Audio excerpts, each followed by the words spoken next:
Pemirsa, Anda menyaksikan Zooming with Primus, Berita Satu Media Holding kembali menyelenggarakan diskusi. Dan pada episode kali ini, Berita Satu mengangkat tema relaksasi KPR dan antisipasi risiko NPL.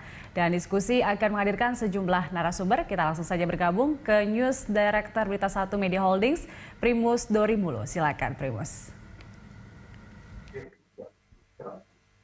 Terima kasih, Julita. Pemirsa, kita berjumpa kembali dalam Zooming with Primus. Kali ini kita membahas tentang relaksasi KPR dan ancaman di perumahan. Kita tahu COVID-19 ini memberikan dampak terhadap hidup manusia secara langsung, banyak yang sakit dan meninggal, tapi juga menghancurkan ekonomi. Semua sektor juga di bidang rumah. Nah, di rumah ini kita melihat bahwa banyak sekali orang di rumah belok beralih sudah di rumah. Setiap tahun ini sekitar 600.000 yang dipenuhi barunya.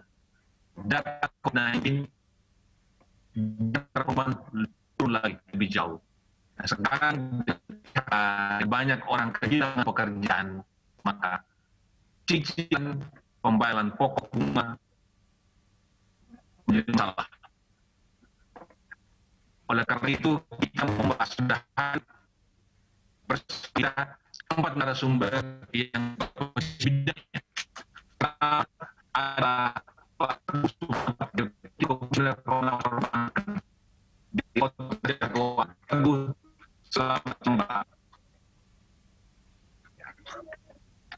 kemudian Bapak Arif Saudi, Direktur Utama Pusat PUPR. Selamat siang, Perumahan Rakyat. Ya. Selamat siang. Ya. Kemudian Bapak Helian Topo, Direktur Sekuritisasi dan Pembiayaan dari PT Serna Multigrada. Selamat siang, Pak Helian Topo. Selamat siang, Pak Primus. Terima kasih, Pak. Iya, Pak. Kemudian ekonom dari PT BNI Tbk, Mas Rian Kirianto. Selamat siang, Pak Rian. Selamat siang, Bang. Selamat siang semuanya. Ya. Nah, ini ketika orang kehilangan pendapatan, kewajiban untuk membayar cicilan pokok dan bunga terus berjalan. Tetapi pemerintah membuat otoritas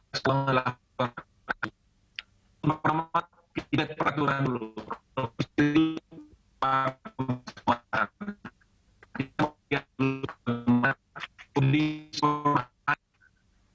Saat ini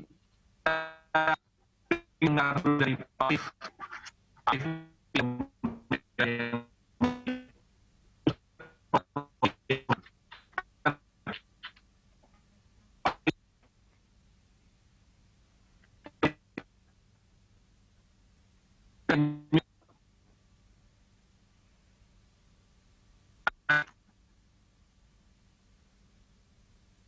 nah, kalau Pak Arif ini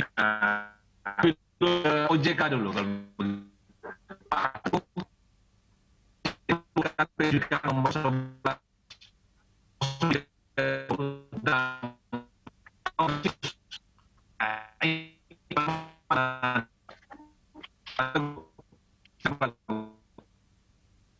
Ya, Pak, terima kasih, Pak. Selamat siang, Pak Primus dan Bapak Ibu sekalian. Ini tadi suaranya kepotong-potong, jadi Iya. coba ulangin Pak Primus, tadi kayaknya suaranya kepotong-potong. Nah, ini udah. OJK sudah memberikan relaksasi ya lewat POJK nomor 11 ya, counter siklus ya. Nah, ini apa saja fasilitas yang diberikan kepada para debitur KPR ini dan bagaimana pelaksanaannya? Silakan, Pak. Ya, terima kasih Pak Primus. Ini kita di OJK ini udah menerbitkan beberapa POJK yang terkait dengan stimulus dalam kondisi pandemi ini. Pertama, kalau terkait dengan kredit itu ada POJK 11. POJK 11 itu ada beberapa hal yang di sini untuk perlu diantisipasi, yaitu pertama adalah relaksasi kredit kaitan dengan bagaimana kualitas aset.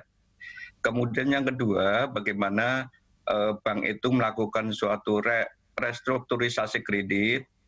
Dan yang ketiga, nanti bagaimana terkait dengan investasi yang akan datang atau penambahan kredit yang ada. Tapi dari situ ada beberapa hal yang yang sudah kita lakukan juga. Antara lain kita juga dalam kerangka untuk mitigasi risiko kredit ini, ya karena ini pandemi ini kita harus sikapi, yaitu untuk antisipasi risiko kredit, risiko pasar, dan risiko likuiditas yang ada. Prinsipnya kami di sini adalah bagaimana menjaga stabilitas sistem keuangan dan juga menjaga fundamental dari banknya maupun dari debiturnya. Jadi dua sisi ini yang perlu kita jaga.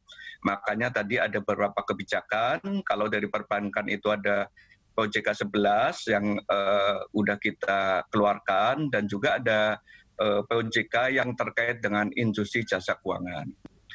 Turunan dari itu, kita juga sama-sama dengan pemerintah, ini terkait dengan PP 23. PP 23 itu turunannya adalah bagaimana pemerintah itu membantu terkait dengan subsidi bunga, karena harus inline antara POJK 11 dan juga PP 23. Subsidi bunga yang diberikan untuk UMKM, yang di dalamnya itu termasuk adalah untuk KPR, ya, termasuk juga yang restrukturisasi. Nah, ini adalah satu kesatuan yang untuk meningkatkan dari daya beli dari debitur KPR, dan juga meningkatkan bagaimana kita juga membantu dari sisi agar perbankan juga tetap terjaga. Itu dulu Pak Primus, terima kasih. Ya. Saya ke Pak Rian. Pak Rian, ya, bagaimana pelaksanaan KPR di BNI, Pak? Relaksasi dari OJK. Baik, kalau kita flashback ke sepanjang tahun lalu, 2019, KPR kita yaitu BNI Gria, kita tahun lalu masih bisa growth kurang lebih 9-10%. Ya. Tapi itu kan istilahnya existing customer untuk mortgage. Nah, ada gejala begitu masuk ke 2020 ini, ada tendensi permintaan daripada KPR itu melambat. Ya, jadi dari sisi supply-nya, artinya dari sisi bank kreditur, itu sesungguhnya tidak ada masalah dengan kaitannya dengan likuiditas misalnya. Tapi justru sekarang apapun jenis permintaan pinjamannya, justru dari sisi demand, dari sisi permintaan pasarnya, itu yang memang betul-betul melambat. Mungkin dengan semakin expose-nya dampak COVID-19 sejak Maret yang lalu sampai sekarang, ini membuat semua dunia usaha, apakah itu di level corporate, di level medium maupun di level UMKM, itu menggunakan strategi yang kurang lebih sama, yaitu menurunkan kapasitas produksi atau kapasitas industri. Nah, ini secara individual itu juga menurunkan permintaan daripada KPR secara individual. Bahkan kalau kita juga sounding dengan teman-teman dari pengembang atau developer, mereka juga merasakan bahkan mungkin sejak semester kedua tahun lalu, permintaan dari sisi demand dari sisi calon-calon peminat kredit KPR itu juga sudah mulai menurun atau melandai. Jadi itu situasi di pasar perbankan kita, Pak Primus. Nah, oleh karena itu dengan adanya relaksasi dari pemerintah, kemudian dari otoritas keuangan, baik itu dari OJK maupun dari BI, nah itu sekarang ini fokus dominan daripada bank-bank, terutama terkait dengan pinjaman konsumer, dan secara khusus adalah ke mortgage loan, kita lebih fokus untuk namanya merehabilitasi atau merepair posisi-posisi NPL di KPR kita. Bahkan kita sekarang lebih khusus lagi juga mencermati posisi KPR yang ada di kategori collectibility 2 atau istilahnya itu pra NPL atau special mention loan.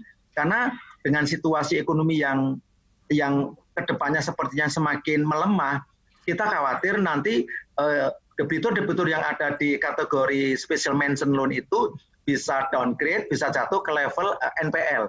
Nah itu yang betul-betul kita sekarang fokus kepada repairing atau perbaikan daripada kualitas aset, terutama untuk pinjaman KPR atau mortgage. Itu Bang Primus. Baik Pak. Sekarang ke Pak Arief Pak. Pak Arief bisa dengar suara saya? Ya, dengar tapi agak. Ini kan Anda ini kan membantu para debitor ya, Pusat Pengelolaan dan Pembiayaan Perumahan. Apa saja bantuan yang diberikan kepada debitor? Aduh, mohon maaf Pak Primus, putus. Ya, putus. Saya ya. Selama COVID, apa stimulus relaksasi bantuan yang diberikan oleh PPDPP kepada para debitor, Pak? Baik Pak Primus ya, jadi ada dua hal di sini sebetulnya Pak, dalam hal terkait dengan COVID-19 ini.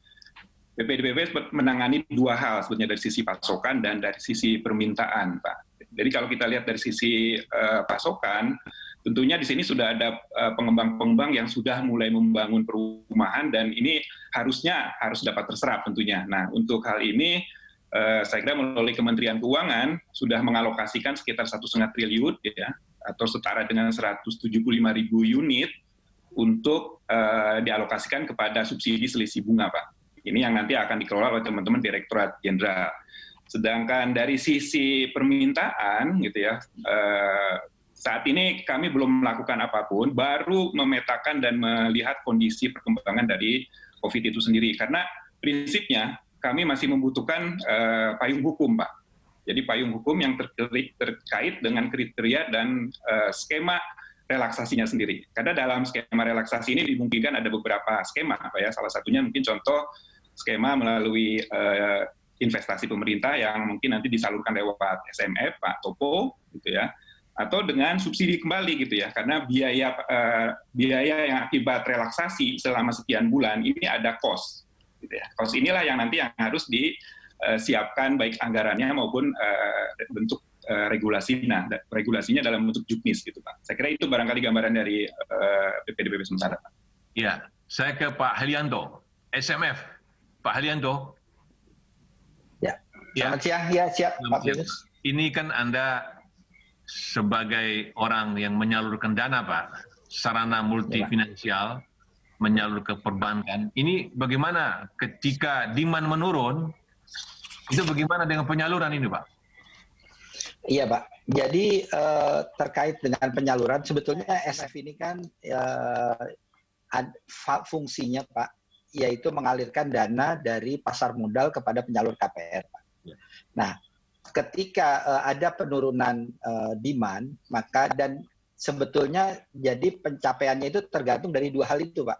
Kondisi pasar modal, likuiditas pasar modal yang bisa di-tap, kemudian disalurkan kepada penyalur KPR.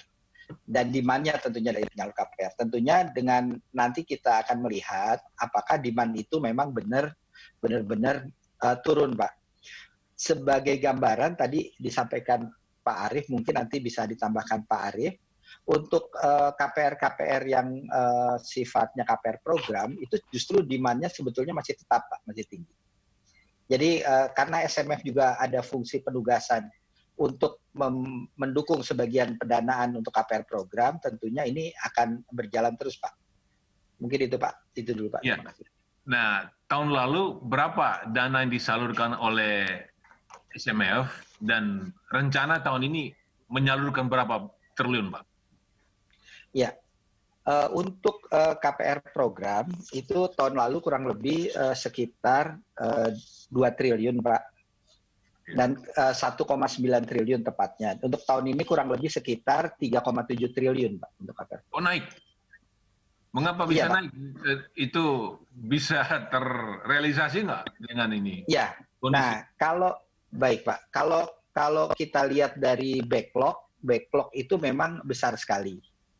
Jadi dari kebutuhan itu besar. Kemudian yang kedua, memang SMF ini menganggarkan itu sesuai dengan target PPDPP, Pak.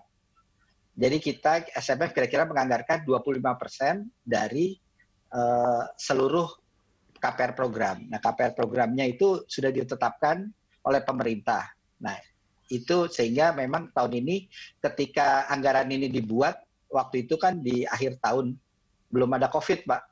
Iya. Nah, terkait dengan pencapaiannya tentunya nanti Pak Arief nih yang bisa menjelaskan nih, apakah bisa tercapai target sebesar itu. Iya, nanti saya tanya Pak. Tapi Ya, Pak. secara umum Pak, ini kan demand pada menurun. Ya, Pak. Bagaimana perkiraan kinerja SMF tahun ini? Bisa kembali nggak itu dana-dana yang disalurkan? Iya, Pak. Kalau terkait dengan yang KPR program, tentunya nanti akan diatur lebih lanjut oleh sesuai dengan program pemerintah, Pak.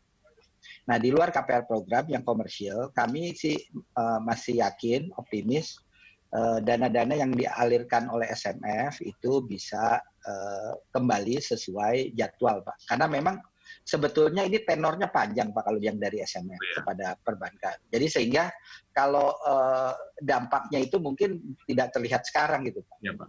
Karena kan mungkin itu pembayaran supaya pemirsa bisa paham, itu SMF menyalurkan yang tadi program dan non-program. Bisa dijelaskan, Pak? Iya, betul.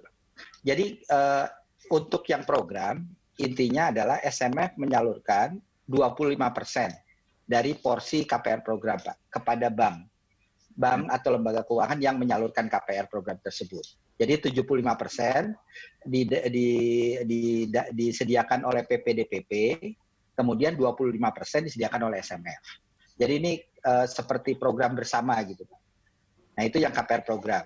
Nah, SMF di dalam KPR program ini tentunya penyalurannya itu mengikuti yang disalurkan oleh PPDPP, Pak. Nah, itu yang KPR program. Kemudian yang komersial itu SMF menyalurkan tentunya berdasarkan kebutuhan. Nah, di dalam KPR komersial ini fungsinya adalah mengalirkan likuiditas dari pasar modal kepada penyalur KPR, Pak. Ya. Jadi tergantung dua sisi. Ketika likuiditas targetkan 13 triliun tahun ini. Itu keseluruhan, Pak. Keseluruhan. 13 triliun. Dan itu bisa mencapai target?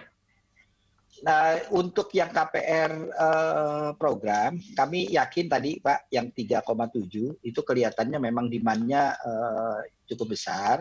Nah, terkait dengan KPR yang di luar itu, tentunya saat ini kita masih tetap memegang target itu.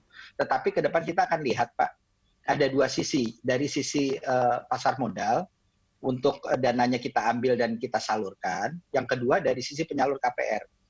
Ya. Jadi nanti akan disesuaikan berdasarkan dua sisi tersebut.